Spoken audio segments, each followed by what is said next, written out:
श्री गणेशाय नमः। श्री सरस्वते नमः।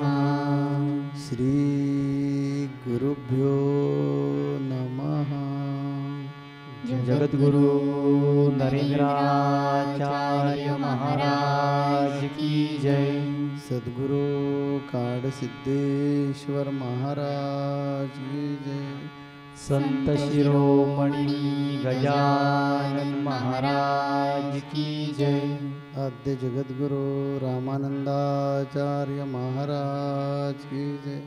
सियावल्लभ रामचंद्र की जय। गुरुर्ब्रह्मा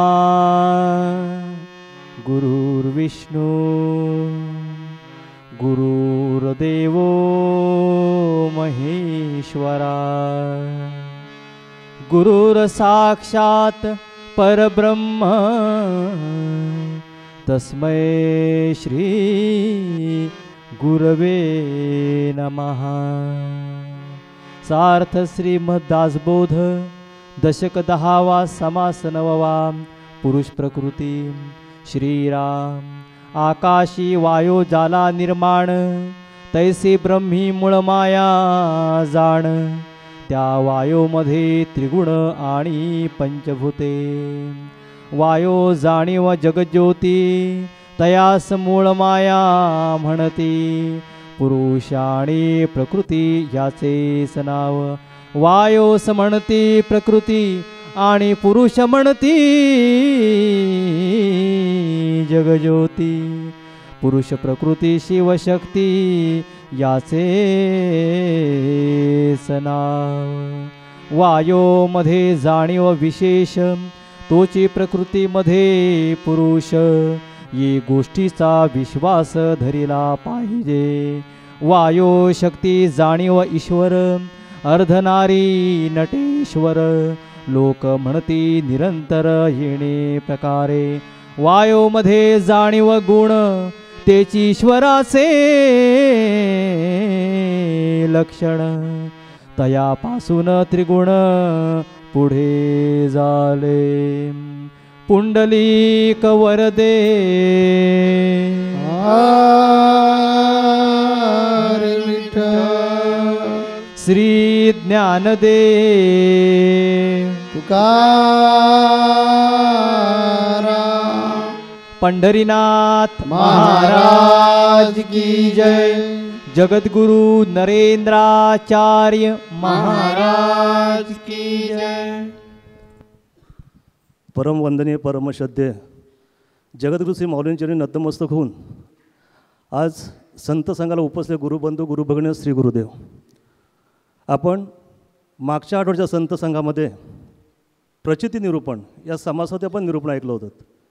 प्रचिती म्हणजे अनुभव अनुभूती आणि म्हणूनच अनुभव घेतल्याशिवाय विश्वास ठेवा असे कोणतेही संत सांगत नाहीत। कारण अध्यात्मशास्त्र एक विज्ञान आहे आणि मन ही त्याची प्रयोगशाळा आहे। आणि म्हणून या दृश्य जगामध्ये अथवा व्यवहारामध्ये आपण तर्काच्या कसोटीत कोणतीही गोष्ट तपासून पाहिल्याशिवाय अथवा खात्री पटल्याशिवाय मान्य करत नाही। तसंच समर्थ रामदास स्वामी सांगतात की अध्यात्मामध्ये सुद्धा प्रत्यक्ष अनुभव प्रचिती घ्या आणि मुक्त व्हा असे कळकणे समर्थ रामदास स्वामी या ठिकाणी सांगत आहेत। आज आपण दशक 10वा समास 9वा पुरुष प्रकृती या समासात आपण निरूपण ऐकणार आहोत।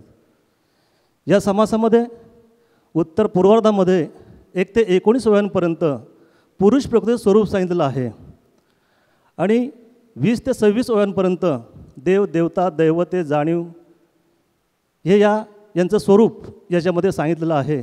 आणि यासाठी समर्थ रामदास स्वामी पुढे सांगतात की उत्तरार्धामध्ये सांगतात की याचं मूळ जे परब्रह्म आहे या परब्रह्माचं ज्ञान होण्यासाठी आत्मज्ञानाची गरज आहे आणि आत्मज्ञान हे सद्गुरूंशिवाय प्राप्त होत नाही।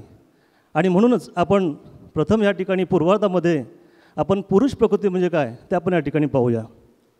परब्रह्मापासून मूळ माया निर्माण झाली आणि या मायेमध्ये 2 तत्वे आहेत, एक वायू आणि एक शुद्ध जाणीव।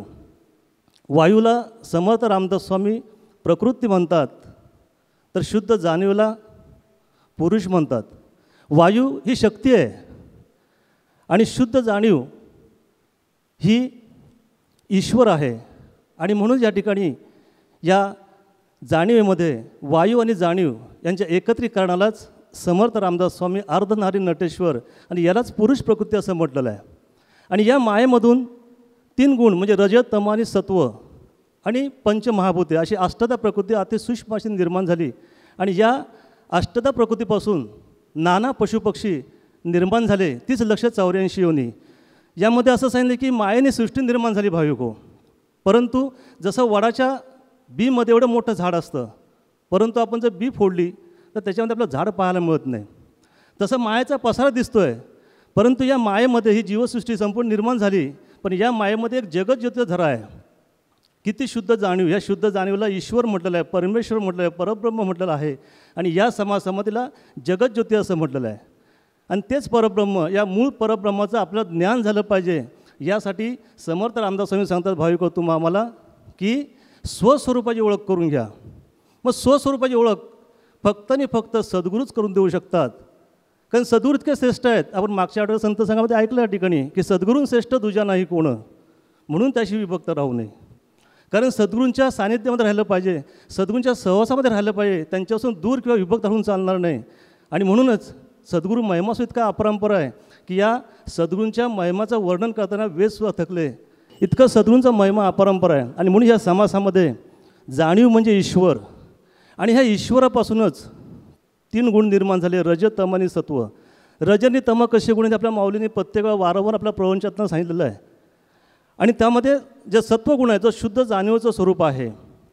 आणि म्हणून हे जाणीवेचं स्वरूप असल्यामुळे प्रत्यक्ष भगवान विष्णूंनी हे शुद्ध सत्वगुणाचा स्वीकार केला. आणि त्यापासून प्रत्यक्ष देहधारी विष्णुदेव झाले.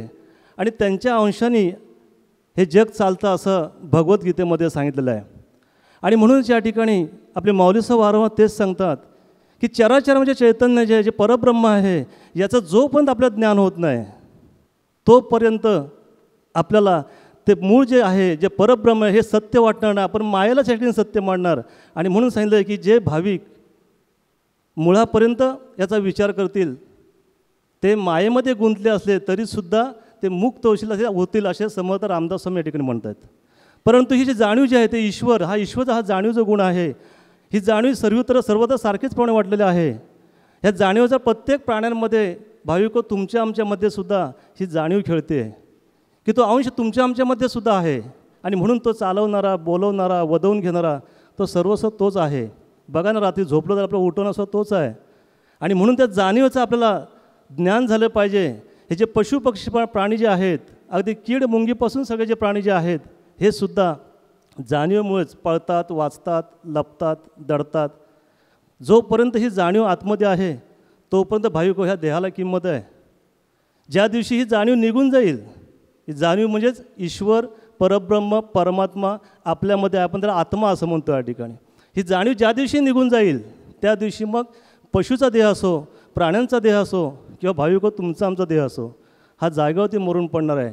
आणि म्हणून समर्थ रामदास स्वामी सांगतात की बाबा रे, की जोपर्यंत ही जाणीव आतमध्ये आहे, जो आत्मा आतमध्ये आहे, तोपर्यंत या देहाला परमार्थाच्या मार्गाला लाव. बघा आपल्या माऊली वारंवार सांगतात की परमार्थ तो राज्यधारी, परमार्थ नाही तो भिकारी. आपल्या माऊली परमार्थाचे राजे झाले. आणि म्हणून माऊलींनी सांगितलं या ठिकाणी परमार्थाचे राजे व्हा. समर्थ रामदास स्वामींचं तेच सांगायचं की परमार्थाचे राजे व्हा. आता सांगितलं की नाशिवंत देह जाणार सकळ, आयुष्य खातो काळ सावधान. हा जो काळ आहे, हा काळ या देहाला घेऊन जायच्या आधी याला परमार्थाच्या मार्गाला लावा. परंतु भाविक हो, जो बद्ध जीव आहे, जो अज्ञानी जीव आहे, हा मात्र या संकल्पामध्ये, वासनेमध्ये, भ्रमामध्ये अडकलेला आहे. आणि म्हणून त्याला माया ही सत्य वाटते. या समासामध्ये वासना हा शब्द ह्या ठिकाणी दिला आहे. वासनेचा या ठिकाणी अर्थ सांगितलेला आहे. वासना म्हणजे इच्छा. भाविक हो, ही वासना 2 प्रकारची आहे. एक शुभ वासना आणि दुसरी एक अशुभ वासना. ही जी अशुभ वासना आहे ही माणसाला रसातळाला नेते, अगदी शापाला कारणीभूत ठरते. परंतु जी शुभ वासना आहे ही परमात्मा परमेश्वर स्वरूप बनवते. बघा माऊली आपल्याला सांगतात की काम, क्रोध, मद, मत्सर, मोह आणि माया हे विकारांती आपण मात करा शिकलं पाहिजे. त्यासाठी संत संघामध्ये यायचं आहे. संत संघामध्ये कशासाठी आपला उद्धार करण्यासाठी स्वस्वरूपाचं ज्ञान करून घेण्यासाठी. आणि तेच ह्या ठिकाणी सांगितलं की वासना ही जी इच्छा जी आहे ती इच्छा इतकी माणसाला प्रबळ असते. भाविक ह्या ठिकाणी आपण दृष्टांत पाहूया की इच्छा ही वासना जी आहे ती प्रत्यक्ष ब्रह्मदेवानं झाली, की ज्या ब्रह्मदेवाने सृष्टीची निर्मिती केली, की ते तुमच्या आमच्या सर्वांचे पितामह आहेत, त्यांना पंचाननसुद्धा म्हटलं जातं या ठिकाणी. आणि अशा ब्रह्मदेवांना या वासनेनं सोडलं नाही. आणि भाविक ही वासना ब्रह्मदेवांना स्वतःची मुलगी सरस्वती हिच्यावरती गेली. आणि तेव्हा मात्र सरस्वती मातेने सांगितलं की तुम्ही माझे वडील आहात, तुम्ही या सृष्टीच्या निर्माते आहात आणि तुम्ही शुद्धीवती आहात का, तुम्ही भानावरती आहात का, असा त्यांनी ब्रह्मदेवांना प्रश्न विचारला. परंतु भाविक हो, ही वासना इतकी प्रबळ आहे, ह्या वासनेमुळे ते इतके हतबल झाले होते की ब्रह्मदेवांना काही सुचत नव्हतं. आणि शेवटी मग सरस्वती मातेने आपल्या स्वतःच्या पित्याला या ठिकाणी ब्रह्मदेवांना शाप दिला आणि सांगितलं की या भूतलावरती तुमच्या नामाचं कोणीही नामस्मरण करणार नाही, या भूतलावर तुमचं कोणी एक मंदिरसुद्धा बांधणार नाही, असा शाप दिला. आणि या उलट मात्र भगवान शंकरांचं, भगवान विष्णूंचं नामस्मरण करून जो बद्ध जीव आहे तो मोक्ष प्राप्ती करेल. आणि म्हणून ह्या भूतलावरती भगवान विष्णूंचे, प्रभू राम या ठिकाणी भगवान शंकरांचे मंदिरं बांधले जातील. पण तुमचं मात्र या ठिकाणी मंदिर बांधणार नाही, तुमच्या नामाचं कोण नामस्मरण करणार नाही. आणि भाविक ह्या ठिकाणी आजपर्यंत बघा आपण ह्या ठिकाणी अनेक ग्रंथ वाचलेले आहेत, इतक्या ग्रंथाचं वाचन आपण केलेलं आहे. या महाराष्ट्रामध्ये, या भारत देशामध्ये अनेक साधुसंत होऊन गेले, पण अजूनही कुठल्या साधू संतांनी ब्रह्मदेवांच्या नामाचं नामस्मरण करा म्हणून सांगितलं नाही.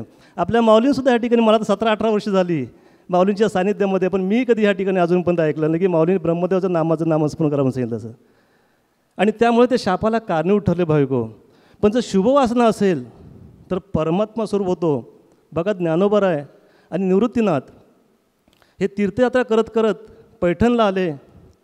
आणि पैठणला आल्यानंतर त्यांची भेट भानुदास महाराजांकडे झाली. त्यांनी भानुदास महाराजांचं वैभव पाहिलं, त्यांची भक्ती पाहिली. आणि त्यावेळेला ज्ञानोबरायांच्या फक्त मनामध्ये कसं ह्या ठिकाणी इच्छा निर्माण झाली की अशा कुळामध्ये आम्हाला जन्म मिळाला पाहिजे होता, एवढीच फक्त मनामध्ये इच्छा आली. आणि बघा आपले जगद्गुरू श्री माऊलीसह वारंवार सांगतात की एखाद्या वारीमध्ये सांगितलं मला पुढच्या वारीपर्यंत एखादी इच्छा अशी निर्माण झाली की माझ्या भक्तांसाठी काहीतरी गोष्ट करायला पाहिजे.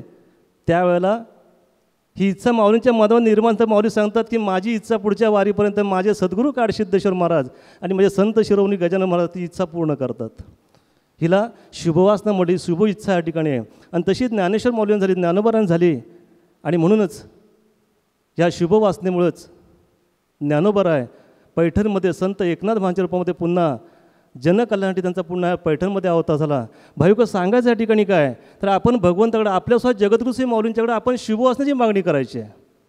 जी तुकाराम महाराजांसुद्धा आपल्या देवाकडे ह्या ठिकाणी शुभवासनेची मागणी केली. त्यांचं एक अशा ठिकाणी अभंग आहे की ऐसे आवडते मना, ऐसे आवडते मना, देवा पुरवावी वासना, देवा पुरवावी वासना, संता संघांची वासना, तुका म्हणे पुरवावी वासना, तुका म्हणे पुरवावी वासना. अशी तुकाराम महाराजसुद्धा देवाकडे शुभवासनेची मागणी केली. आणि म्हणून तुकाराम महाराज उच्च पदापर्यंत गेले, स्वतः परमेश्वर झाले.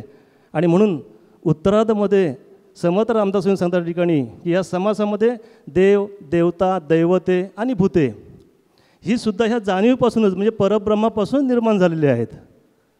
आणि हे खोटं नाही आहे, हे खरं आहे असं समर्थ रामदास स्वामी या समासामध्ये सांगतात.